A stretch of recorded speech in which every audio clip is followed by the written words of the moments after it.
Hi, welcome to the Mom series, The Misunderstanding of Multiplicity. I wanted to talk about a subject totally off the cuff here. This channel, as many of you know, for years has been about the misunderstanding of multiplicity, the misconception of multiplicity, the myths, the stigma, the media depictions that perpetuate these myths that are harmful and usually incorrect and usually make a lot of money for some psychiatrists and for media. So the way I've come to look at this whole situation of how multiple personality or dissociative identity disorder has been portrayed in the media for the past 40 years as horrific, bizarre, mysterious, possession, criminal, deviant. All the way I have learned to look at this is that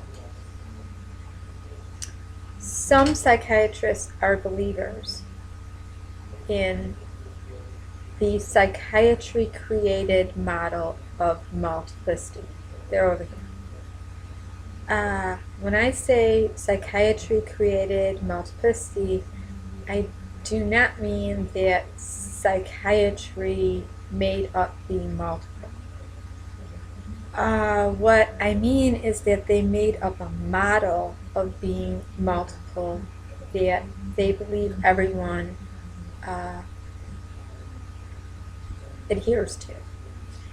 So let's take people like Dr. Richard Kluft, Dr. Bennett Braun, Dr. Frank Putman, who originally wrote the Bible to multiple personality. Before that, Dr. Cornelia Wilbur, Dr. Spielberg, Dr. Ralph Ellison, who got the condition on the DSM, I believe it was 3, as an actual condition. And at the time it was multiple personality, it was not disorder. So let's take some of this psychiatry here and the believers, and then most media here in this hand. And when you get these certain circles of psychiatry together, of believers, of one way, let's say, or a medical trauma model that follows very much portrayals like Sybil. When you meld those together, you have the washing of the hands, the collaborating, the teaching, the creating, the development, and the rinsing of lots of money that goes into each of their pockets. So, I don't believe we're ever really going to see an accurate portrayal of what it is most always like to be multiple, rather than the out there one-way medical model travel. You might hear my cat in the background. He's screaming because it's the time of day that the baby downstairs cries, and he yells back at him. Hey Dustin, come say hello. Let me get a picture of him. Excuse me. There's Dustin. He's cleaning himself. There he is. Dustin, wanna come say hi? Okay. So I guess not. I guess he's feeling antisocial. He just ate. He's clean up and scream at the baby. So, sorry about that.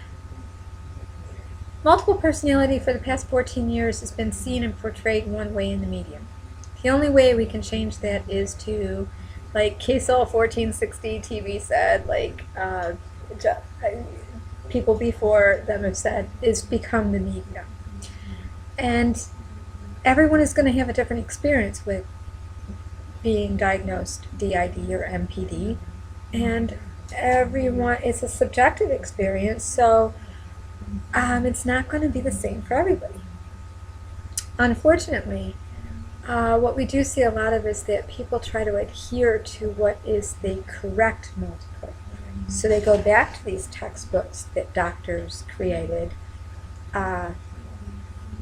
where multiplicity exists for one reason with a medical trauma model and can only be cured one way with integration one way. And they kind of look for these things within themselves whenever they're experiencing an emotion or a behavior or whatever. Now they're kind of hypervigilant to kind of look for, once they have diagnosis of multiple personality, DID, now they're on the lookout for other personalities, other alters, is what psychiatry calls them. Now they're of the understanding that certain alters, multiples, exist for certain reasons, like to protect them, to gatekeep, to clean, to be religious, to be promiscuous, to be broken, to be an organizer, to be an intellect. So when they find themselves being this way, some new to the diagnosis who are looking to their doctors for answers and to textbooks and to even other people that are multiple will then assign these things to their reality and believe it to be so. And we all know what we believe is what becomes a reality. Well, we should know that. So I've really always been looking at the whole phenomenon really of how multiples affect other multiples and how the textbooks and the media has really hurt multiples who experience disassociation on a normal level to some points and then a problematic level at other times. Disassociation is a human maneuver of the mind that we all do every day. Every healthy person does it all day long. And it's not a disorder. But in taking something like post-traumatic stress disorder, or a person coming home from, say, the war and appearing very stoic or removed, or the new buzzword out there all the time, flat affect, disconnected, kind of going on, zombie-ish. Apply the word disassociate to that, and then take it a little further to complex post-traumatic stress on the continuum, and then take it a little further to dissociative disorder, take it a little further to DDNOS, dissociative disorder not otherwise specified, meaning not quite fitting in DID, just dissociative disorder, or just post-traumatic stress disorder. It's got a little mix mash of everything in there, so we don't really know what it is. And then DID.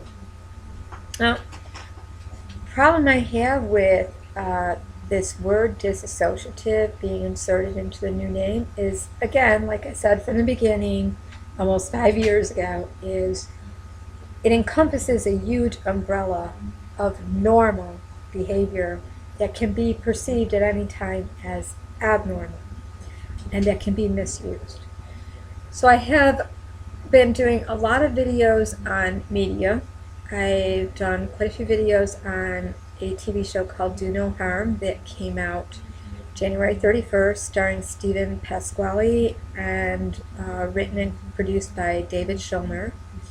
Over the summer, David Schulner did an interview at the Comic-Con talking about how he really just wanted to do an updated, modernized version of Dr. Jekyll, Mr. Hyde. But instead, we have a misuse of the word dissociative identity disorder and condition assigned to the main character and the alter bad boy Hyde ego, which is named Ian, who just comes out at 8:35 in the evening, and the good doctor by day, who's fine, trying to control this bad boy Hyde alter ego,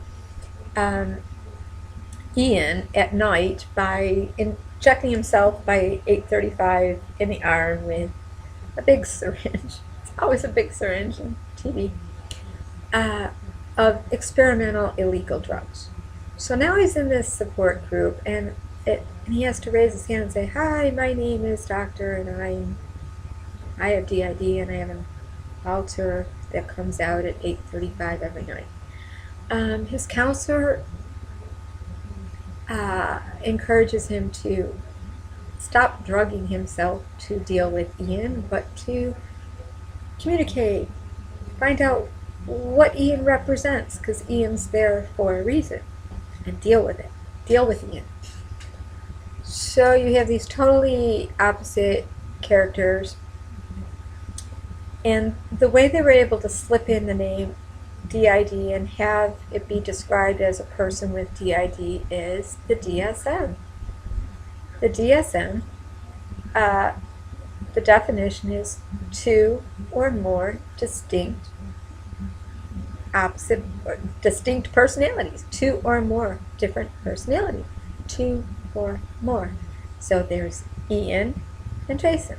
Jason, the doctor by day, Ian, the bad boy, sociopath, murderer by night. But meanwhile, all David Schulner really wanted to do was update Dr. Jekyll, Mr. Hyde by having the real character be a real doctor in a real medical setting, and modernized it. The only thing I can see modernized is them trying to slip in that DID thing and make it work. And instead of shattering mirrors and broken glass and people talking to reflections in the mirror and compacts and rear view mirrors of cars, the good doctor and the alter ego Ian talk to each other on the computer, on the laptop screen, and on their cell phones, and they flick open their phones, and on their little screen is, ooh, it's Ian. Text, text, text. So far I haven't seen anybody smash the phone or toss the computer against a wall or anything. That would be very expensive, unlike these little powder puff compacts that Jess, Bess, and Tess in One Life to Live were always smashing, and mirrors that were always being bashed, and windows, of course, in Sybil. So, I don't see much of a modernization. I see a misuse of the word, but slipping it in there. I've got so many things I want to say about post-traumatic stress disorder and the use of the word global transient amnesia. I've been following the Jodi Arias, Travis Alexander case, which is truly tragic and sad. And the expert, Dr. Richard Samuels, trying to explain post-traumatic stress disorder. Last I checked, if a person has post-traumatic stress disorder, like this doctor is describing, like from the war,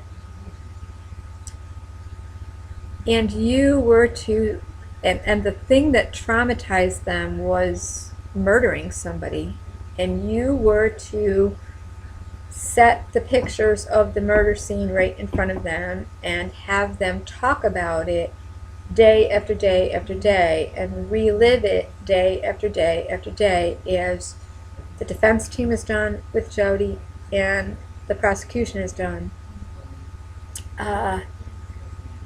It would trigger a freak out, because that's what post-traumatic stress is not being able to forget. It's not being able to forget. It's triggers that continually bring flashbacks, not just intrusive thoughts, but flashbacks, and then they're there, and then they remember it. It's never being able to forget.